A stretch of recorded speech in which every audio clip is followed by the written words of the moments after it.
네, 반갑습니다. 김민혁입니다. 자, 오늘 시간에는 테마주 한번 이야기 드려볼까 합니다. 제가 별로 테마주는 좋아하진 않지만, 네, 그 종목 진단이 와가지고 자, 이렇게 한번 남겨드려 보도록 하겠습니다. 자, 일단 국일신동인데요. 최근 이 급등했던 이유에 대해서 좀 알 필요가 있을 것 같아요. 최근 테마주 인맥 정치 테마주로 해서 일단 황교안 관련주로 엮인 종목이기도 하죠. 그래서 황교안 관련주, 즉 황교안에 대해서 행보에 따라서 이 국일신동 역시도 같이 주가가 움직이기 마련이다라고 이제 말씀을 드리고 싶은데, 일단 우리가 보통 관련주 하면은 어떤 이유로 이 황교안이랑 같이 엮이게 되었는지 일단 이런 부분들을 좀 알고 가실 필요가 있을 것 같아요.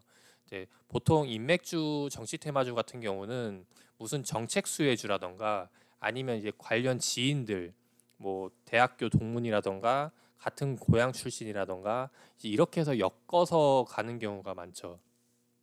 국일신동도 마찬가지인데, 과거 김경용 이제 대표이사가, 그러니까 대표자가 지금은 바뀌었죠. 지금 대표가 이제 김연경 송민국인데, 과거 이제 김경용 씨가 이제 황교안과 같은 대학교 동문이라는 이유로 이 국일신동이 급등이 나왔다라는 거 일단 알고 가시면 좋을 것 같습니다.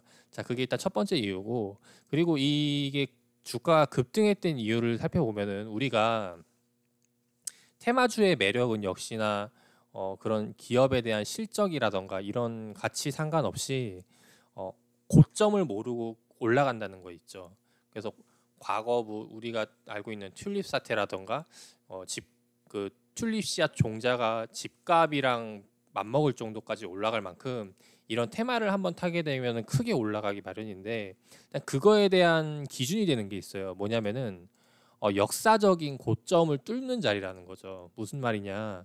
지금 국일신동 이제 차트 상장 이후에 지금까지 차트를 보면은 과거 최고 고점이었던 구간 있죠. 과거 고점이었던 구간이 지금 현재 2017년도 2월인데, 이 구간을 뚫고 가는 역사적인 고점이 나오는 시점, 이게 무슨 말이냐?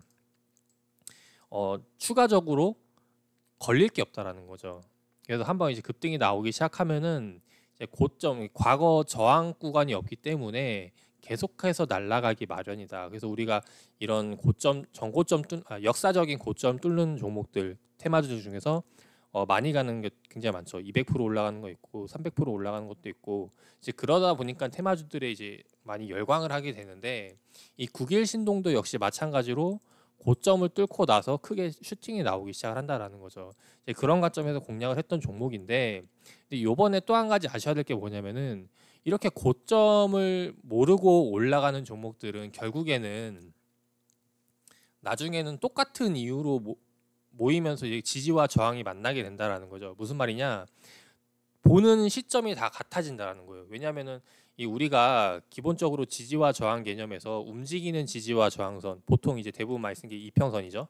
그리고 고정된 지지와 저항선, 아까 제가 이야기 드렸던 이제 역사적 매물 가격대 자리, 이게 이제 그 두 가지의 지지와 저항 개념을 나눌 수가 있는데, 일단 고정된 거에 대해서는 이게 과거 아래에 있는 가격대 말고는 없다라는 거죠. 즉 그 말은 무슨 말이냐면은, 올라가게 되면은 그 다음에 보는 지지와 저항의 개념은 하나로 합쳐질 수밖에 없다. 이제 그래서 대부분 많이 보는 게 아마 이제 일반적으로 이동평균선, 그리고 단기적인 급등이 나왔던 종목들은 짧은 이동평균선인 5일선과 10일선을 보기 마련이다라는 거예요. 그래서 요거를 좀 확대를 해보면은, 지금 요게 보이시는 게 지금 요 굵은색으로 표시된 게 이제 5일선이거든요. 그래서 5일선에 만나는 시점에서는 다시 한 번 더 급등이 나오기 마련이고, 그리고 다시 한 번 더 수렴하는 구간에서 한 번 더 수급이 몰린다면 추가적으로 급등이 나올 수 있지만은, 근데 여기에 대해서 이제 결국에는 서로 다 눈치 싸움이잖아요. 거기에다가 뭐 이슈에 따라서 또 달라지겠지만은, 결국엔 이런 눈치 싸움에서 꺾이게 되면은 크게 떨어질 수밖에 없다라는 거죠. 근데 재밌는 게 그 다음 지지받는 구간이 어디죠? 바로 10일 이동평균선이라는 거죠.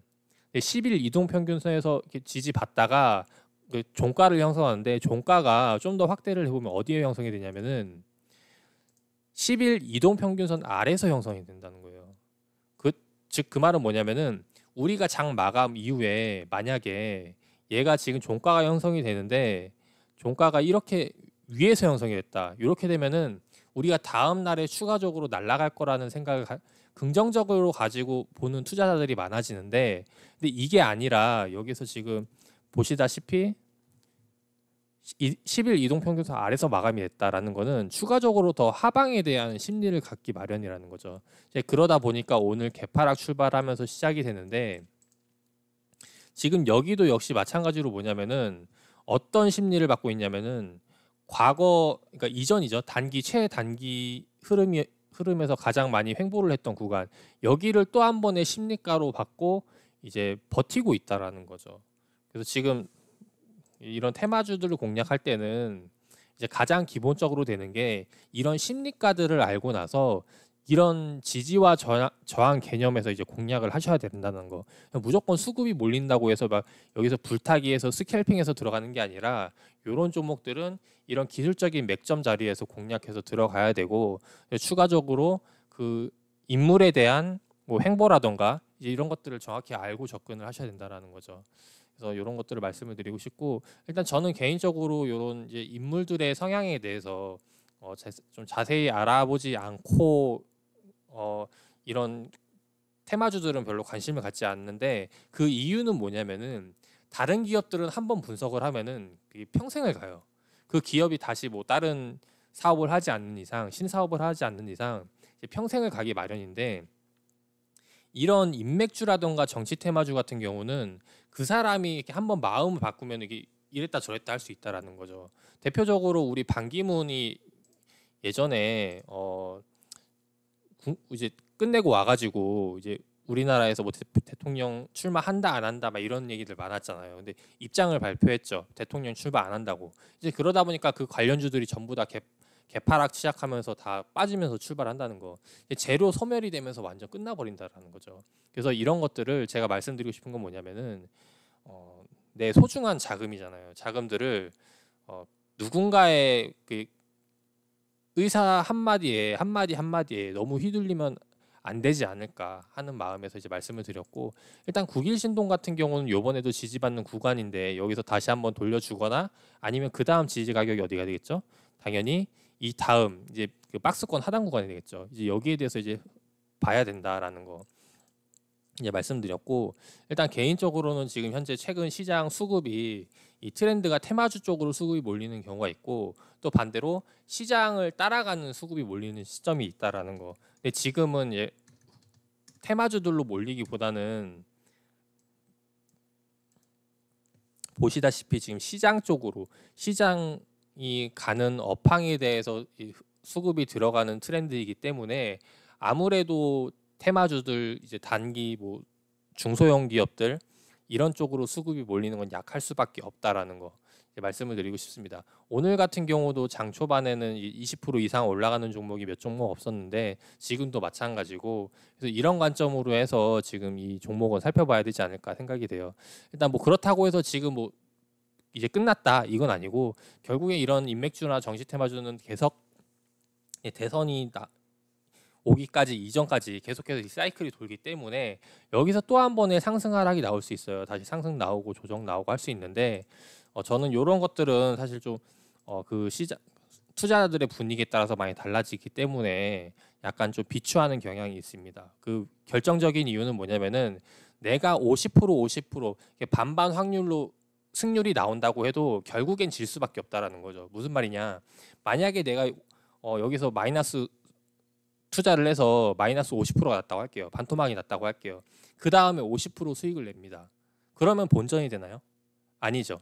마이너스 50% 반토막이 나면은 이거를 다시 원금까지 회복하기 위해서는 50%가 아니라 100%를 수익을 내야 된다는 거죠. 즉 그 말은 뭐냐면은 이런 테마주를 공략할 때는 50% 확률보다 더 높은 확률로 공략을 해야 그만큼 그러니까 그만큼 확신할 때 베팅을 해야 수익을 낼 수 있다라는 거 말씀드리고 싶고, 그래서 국일신동 오늘 좀 빠져서 출발하는데 지금 이런 종목들은 지금 여기서 공략하기보다는 좀 더 기다렸다가 아니면 여기 더 내려와 가지고, 이제 제가 개인적으로 말씀드리고 싶은 가격은 역사적으로 고점을 돌파했던 시점, 여기서 반등이 나오면 한번 잡아보시고, 지금 가격은 좀 보류하고 지켜보시는 게 어떨까 생각이 됩니다. 만약에 여기서 상승해서 돌린다고 할지라도 그냥 아쉬워하면 그만이라는 거죠. 근데 만약에 여기서 더 빠지게 된다면은 거기에 대해서 좀 복구하기가 더 힘들지 않을까 생각을 하는 부분에서 말씀을 드렸고, 일단 9일 신동 지금 지켜보고 계시다면은 제가 말씀드린 매수 단가를 지금 여기 빨간 선 매수 단가를 생각을 하셔서 잘 전략을 짜보시면 좋을 것 같아요. 추가적으로 더 궁금하시다면은 그 가격대랑 비중대 말씀해 주시면은 제가 좀 더 네, 만약에 저라면 이런 전략을 짜겠다라고 영상을 한 번 더 올려드리도록 하겠습니다.